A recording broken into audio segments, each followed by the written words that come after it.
Hello and welcome to this edition of Schoolfundr Sessions, where we talk with coaches, ADs, administrators, and parents about their fundraising challenges and how Schoolfundr has helped them reach their goals. I'm Connor Tinnis, the Chief Marketing Officer here at Schoolfundr, the best online fundraising platform for school communities. We have a pretty special session today where we have a number of guests. So without further ado, I'll start to introduce them and go through what's going to be a Kansas fundraising roundtable of sorts today. So we'll start with Kelli Kurle, Athletic Director at Blue Valley North. So say hello, Kelli, and give a quick little bit about yourself. Hi, I'm Kelli. I'm sitting in the car of a bowling alley, getting ready to go into a regional meet. So that's this location. I have been at Blue Valley North for, I want to say this might be my 8th year. Prior to that, I was an AD in another similar district. I have taught and coached in this area since I started probably before Michael was born. But I've done a lot of different hats, and also having my own kids, like I've done a lot with fundraising through the years. Terrific, and excited to get your insights both as a coach, an AD, and a parent. So you mentioned Michael, so we also are joined by Michael Richards, who's the athletic director at Blue Valley Northwest. So Michael, say hello and do the same. Yeah, hey everybody, Michael Richards, AD at Blue Valley Northwest High School. This is my first year here. Before that, I was a middle school assistant principal, actually in Kelli's feeder school. So Kelli and I worked a little bit together, and now we're rivals. So that's great to be on this call together with Kelli. Before that, I was a football coach. I was a girls basketball coach. I was a middle school head track coach. And so been around sports and actually met Keisha through the coaching world a while back when I was a assistant football coach, worked with Keisha during that time. And so glad to be here today. You guys are doing all the transitions for me. This is terrific. So we also have Keisha Chappell, who is our territory account manager for the area there in Kansas. So say hello, Keisha, as you're able to join us today. It's terrific. Yes, hello. So Keisha Chappell, live in Kansas, handle Kansas and Missouri for Schoolfundr, and absolutely love just the relationships that I get to have with my coaches and athletic directors and just helping people raise more and keep more money. Indeed. And not to bury the lead, but we are joined by a very special guest. Our own CEO and co-founder, Dennis Levine, is with us today as well. So I said it's a true roundtable, and we get Dennis's insights too. So Dennis, say hello to the audience. Amazing. Well, super excited to have this star-studded group here talk some fundraising in Kansas, and hearing from some of the best in and across the state. So welcome, and excited to join. Indeed.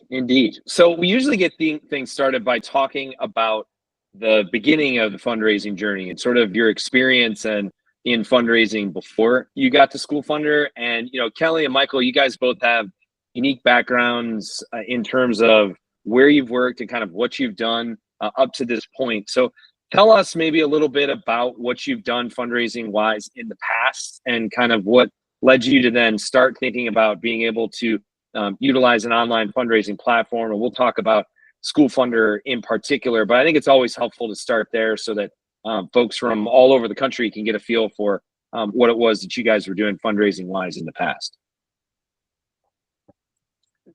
Do you want to go,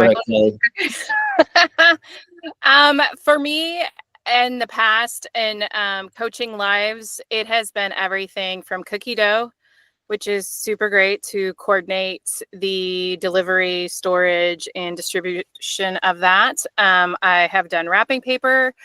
I've done popcorn. We did, there's always the small stuff too, like let's sell spiritware, but add a $3 charge to everything, trying, work it that way. We, cards, the selling of cards from the local businesses.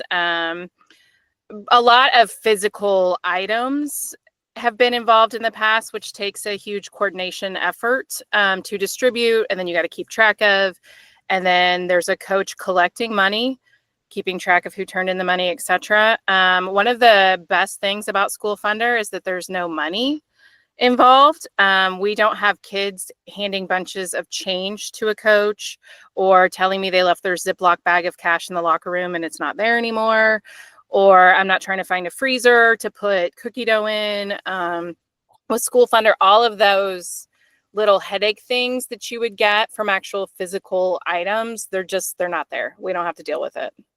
Yeah, that the inventory and fulfillment aspect of things can be really difficult, and we hear from ADs all the time that they're excited to leave as much of that in the rearview mirror as they can. So, Michael, why don't you give us some background too on maybe some of the things that you've done in addition to that?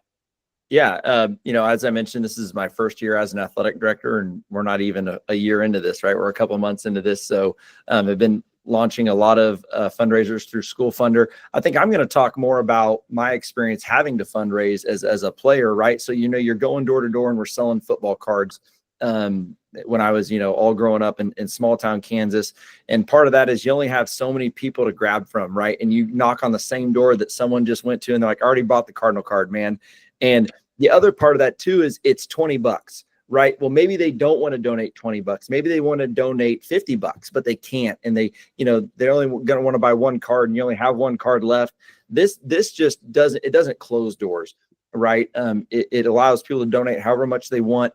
Kelli talked about the inventory piece. Kelli talked about kids carrying cash piece. I mean, everything that Kelli talked about is a concern of mine as an athletic director, because ultimately those problems end up on our plate. Right. And so this takes a lot of those situations out of the poor situations, right, that you can get yourself into, those variables. That's what I was looking for. It removes those variables and just makes it super easy for our kids.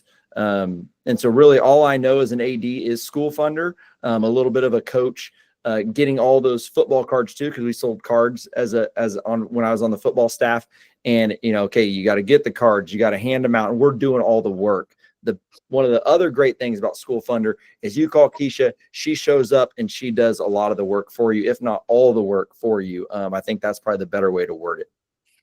No, it's a really good direction to take this, right? So I think Keisha and then Dennis too can really talk about the specific things that our folks out in the field can help and sort of assist you with, whether that's logistically or even just generating good ideas for how to run fundraisers. Because again, a lot of the experience that folks have had beforehand has been product based or inventory based, and this can be really different. So maybe Keisha, do you want to talk a little bit about some of those first conversations that you had with Kelli and Michael and some of those other ADs in the area, and some of the things that you guys hit on about those advantages? And then Dennis, I think you can probably pick up on that afterward too. Yeah, I mean, I think that it's hard to get people to shift their mindset. And I think that, when you have coaches and they've been doing the same thing over and over and over again, that a lot of times it is hard to get them out of, oh, well, this has been working and we've been raising this amount of money and we know exactly what we're raising. And then to go, hey, I've got something that's easier. What I get a lot is, it's too good to be true. Like, there's something that you're going to get me with. And, luckily I had such a good relationship with Kelli and, and then Michael, because we had met a few times before he got the job. And so when he came into it, we already had that relationship. And so it was really nice that the trust was there, that they knew that, what I was telling them was actually going to happen. And, then they're able to go and talk to their coaches. They're able to say, look, you can trust her. And ultimately, I think that coaches just want it to be easy. Nobody gets, I always joke around. I'm like, nobody gets into coaching because they want to fundraise. Like, that's never, on the job application. I'm a great fundraiser, so let me be your head football coach. No, it doesn't ever work that way. And so it's just kind of a necessary evil. And they're like, we want the easiest, quickest, simplest way. And that is ultimately what we offer. And then it's nice because if I can get one coach to do it and they see that we absolutely do everything that I say that I'm going to do, then they can start telling other coaches. And then next thing you know, I start getting phone calls and emails and, hey, you know, Coach so-and-so did this and raised a lot of money and said it was so simple. We'd like to try it too. So that's the one thing that I do find in Kansas and just in my territory in general is that nobody really ever wants to be the first one. But then once somebody, you know, once that first domino falls, then things start looking really, really good. So Dennis, I think you can speak pretty uniquely then to how important that trust is as we look across the country at all of our different reps in different areas, and that common theme of establishing that trust with the rep and then with the ADs, and then being able to transfer that trust and have that, you know, sort of work department wide. Yeah, I think it's a great point. And, you know, at Schoolfundr, we enable you to raise more than you ever have, to make it easier than it's ever been, and ultimately keep the funds that you raise so students can reach their full potential. And on each aspect, you know, bringing, you know, into this digital age where your community, your supporters are not just who you can reach going door to door in your neighborhood, but it's a footprint across the entire country, you know, leveraging a platform that really can tap into that. It's the ease of use, partnering with, you know, a territory manager that's going to partner every step of the way, taking a lot of the heavy lifting off of your plate, and ultimately with, you know, keeping a larger percentage than you ever have. You know, that trust and transparency is important. That data privacy and security is just as important. Taking care of donor and student information, and then, you know, finding a solution that brings all of that together. You know, once you see some folks within your community, which we have here in Blue Valley and in Kansas, you know, you see a lot of hand raisers saying, "Hey, I want to be a part of that as well." Kelli, why don't we then shift gears to a little bit of the impact that that working with Schoolfundr has had. So I think we can probably still hit on some of, you know, what that means for your coaches and how that process has been for them, and then we can sort of transition to maybe the impact for the students and the individual teams and out in the community. So talk to us a little bit about the process of working with Schoolfundr with your coaches, and then the impact that it's had. Absolutely. With us, when Keisha first, like she said, we have a great relationship. We've had one for years. When she reached out and was doing this, it was a no-brainer. I was like, absolutely, we can trust her. I didn't have to convince my coaches once I said, nope, I know her, like, this is going to be great. One of the things with the fundraising, it's twofold. With the fundraising, it allows because what's covered in a school basically is like your uniforms, the balls, the whatever. It doesn't, a lot of times the funds we don't have always include warm-ups. They don't always include backpacks. It's nice to go to a tournament and be able to pay for it and pay for the meals at the tournament. A lot of those things that are great for kids, great for bonding, great for the student athlete are not something a school necessarily can cover, but fundraising can. Also at Blue Valley North, we have a pretty diverse group of students, which I think is one of our biggest strengths. And our community has always been able to take care of their own, no matter who needs it. But being able to fundraise allows, just like Michael said, there's no cap on how much you can fundraise. So maybe some of our students that aren't as equipped to pay for the extra things or whatever, it's all taken care of through the community at whole. And then the whole community gets to benefit from that. So that's been the biggest, I think, ease, that the coaches aren't putting a lot of work into it. The kids honestly aren't putting near the work into it. I mean, it's so much easier for them that I don't have a student anymore being like, God, I was out selling, you know, cards last night for 2 hours. I didn't get my homework done. Like, that's not the case with this fundraiser. It's just easy, and it allows our kids can benefit from it, but all kids can benefit from it, no matter who is fundraising. It touches every single student within the program. Yeah, and the importance of being able to get the funds to those that need it and be able to put it into use. The economic model of no platform fees and no subscription fees, and being able to have more of that go to the cause faster is the way to be able to do this in an efficient manner as well. So, Michael, tell us a little bit about you know, some of the impact that you're seeing in terms of working with your coaches, being a former coach, you know, yourself, right? And then also, you know, some of the impact then community-wide. Yeah, I know from a coaching perspective is once Keisha was in here and she worked with our volleyball coach and our softball coach last year, and they were like, listen, she is not lying, you know, and that's kind of that trust she was talking about. And then just those dominoes fell, and people are like, oh my gosh, I can raise this much money this easy.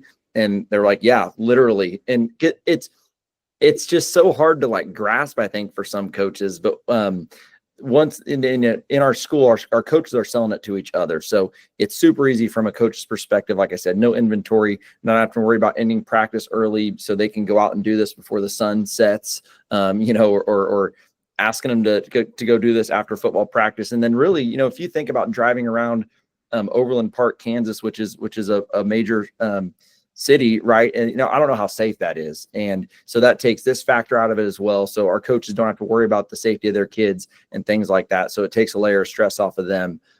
So that's fantastic. I think one of the biggest things I've seen this year is, Kelli talked about it. Our district, we have a large district. We have 5 high schools, 5A, 6A high schools. So, everyone thinks too that Blue Valley has money. Well, we only get as much as the state allows us to get per kid, right? So just because the people that live in our back, in our backyard here might have more money, we still only get so much money from the state. So the school only pays for what we need to operate, right? So then once all of our uniforms are taken care of, all the necessary equipment, our helmets, our shoulder pads and stuff like that, there's not a ton of money there. So when a program does something like this, now they've just filled this bucket that they can do, essentially whatever they want to do with this. And one of my biggest things this year was supporting a positive game day environment. And so when you have some neat things that you can spend money on and provide a positive game day environment, you get more kids showing up to games. You just get more student involvement. And one of our biggest things right now is we're battling attendance. And when kids have buy-in and that school spirit increases, there's absolutely a positive correlation with student attendance. And so that's a pretty deep dive there, but that's kind of what we're seeing. Also, too, when our sports programs fundraise and get money, now our parent-teacher organization can spend money elsewhere, right? Because they're not having to supplement all these sports teams, because now we're using Schoolfundr and we're raising more money than we've ever raised before. So the PTO can support in a completely different way. We almost take athletics completely off their plate. I was in a PTO meeting and I said, don't worry about that. They have money to spend for that. Go spend it in the classroom now. I literally told them that. And they're like, oh, wait, what? And I was like, yeah, they just raised $9,000. Trust me, they don't need it. This classroom needs the $900. Please spend it on them. So that's kind of the deep impact that this can make. The rising tide lifting all boats is the appropriate moniker there. And it's so impactful and so great to hear that.